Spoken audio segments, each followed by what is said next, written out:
안녕하세요. 케인입니다. 수업 계획 말씀드리도록 하겠습니다. 일단 바뀔 건 없습니다. 회화와 디베이트 위주의 수업을 할 것 같고요. 근데 아이들에게 물어봐서 그것보다 차라리 저번처럼 Would you rather question, 밸런스 게임 이쪽이 더 소프트하고 발화량도 유지할 수 있겠다라는 생각을 듣는다면은 그렇다면 이쪽으로 갈 수도 있기 때문에 양쪽을 다 준비를 할 겁니다. 그리고 숙제 변경점이 있는데 예를 들어 이제 제가 숙제를 만들고 아이들의 숙제를 보고 이런 관점이 아이들이 말을 더 잘하게 만든다. 내지는 이제 문법적으로 미숙한 점이 있다면 그것을 채워준다.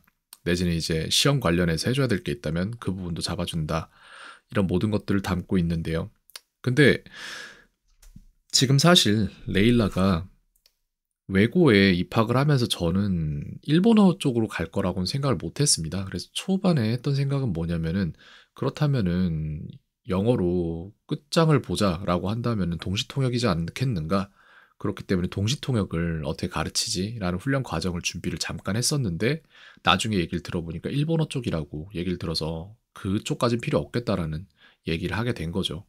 근데 사실상 어떠한 시험이나 이런 것들을 봤을 때 거기에서 나오는 점수들, 기록에 남는 것들은 굉장히 중요해요. 그래서 그런 관점에서 봤을 때 저희는 말하기 시험이라면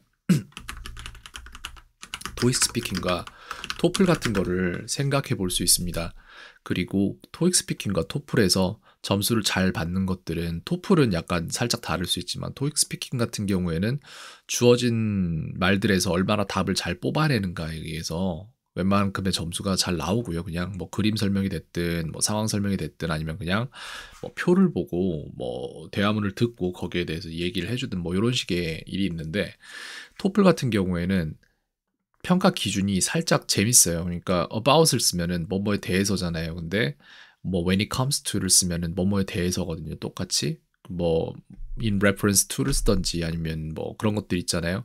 그런 것들 쓴다고 해도 똑같은데 근데 같은 의미의 수준이 높은 단어라고 높은 구라고 판단되어지는 것들이 있고 수준이 낮다고 판단되어지는 것들이 있고 그런 것들을 뭘 쓰느냐에 따라서 점수가 달라집니다. 그래서 그런 부분들 좀 생각을 해볼 때 다음 단계로 아이들의 문형이나 내지는 어휘를 올려줄 방법은 뭐가 있을까라는 생각을 하고 숙제를 계속 편성을 해왔고 하지만 숙제를 제가 보진 않았죠. 하는 숙제를 보진 않았다.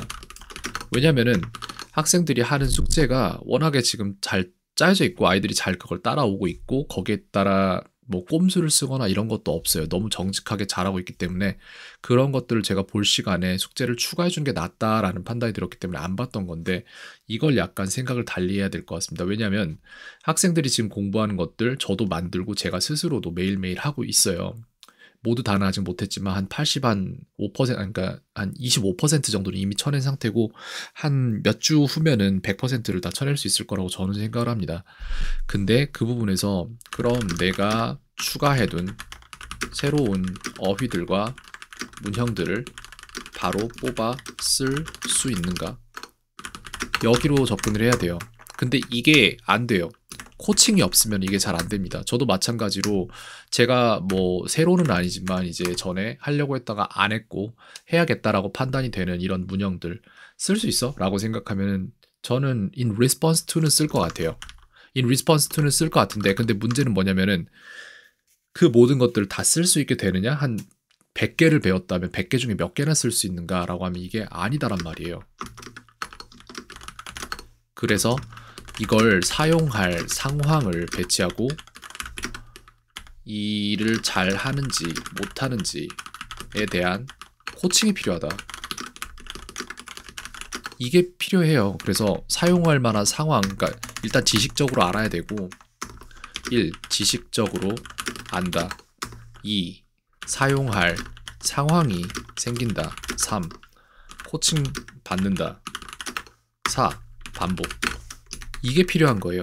이게 안 되면은 학생들이 많이 가지고 있다고 해도 자기가 원래 더 편했던 것들을 계속 사용하고 그렇게 할수록 그 편했던 것들을 사용하는 데에 대한 감이 올라가기 때문에 그것이 아닌 다른 것을 사용하고 싶은 생각은 안 들어요. 그래서 문제를 봤을 때 새로운 지식을 출력해 놓는 건 가능하지만 근데 실제적인 사용 상황이 생겼을 때 그걸 사용할 것이냐 아니라고 생각합니다. 그래서 숙제 변경점은 제가 아직 아이들에게 말은 안 했지만 토플 실제 토익 스피킹 토플 문항들을 보고 이에 답하는 과정 전체를 녹화해서 제출한다. 이렇게 하면은 제가 코칭으로 넘어가면 돼요.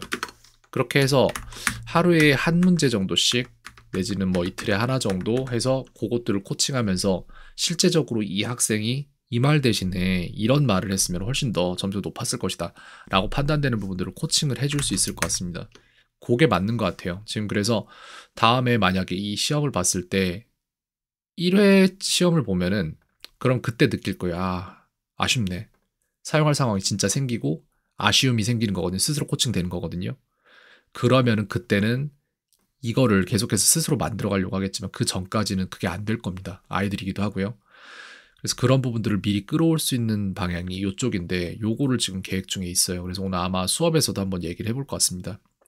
오늘 좀 수업 계획 영상이라기보다는 앞으로 나아갈 길에 대한 되게 좀 광범위한 내용을 검토를 해봤는데 요런 생각들을 최근에 하고 있었고 이게 맞는 것 같아요. 그래서 제가 지금까지 추가해둔 카드들이 상당히 많기 때문에 더 이상 카드를 추가는 안 해도 될 것 같고 이제 지금 하던 토플 관련해서 그것만 끝내고 그 다음에는 그걸 진짜로 꺼내 쓸 수 있는 이미 지식으로는 들어가 있거든요. 학생들한테.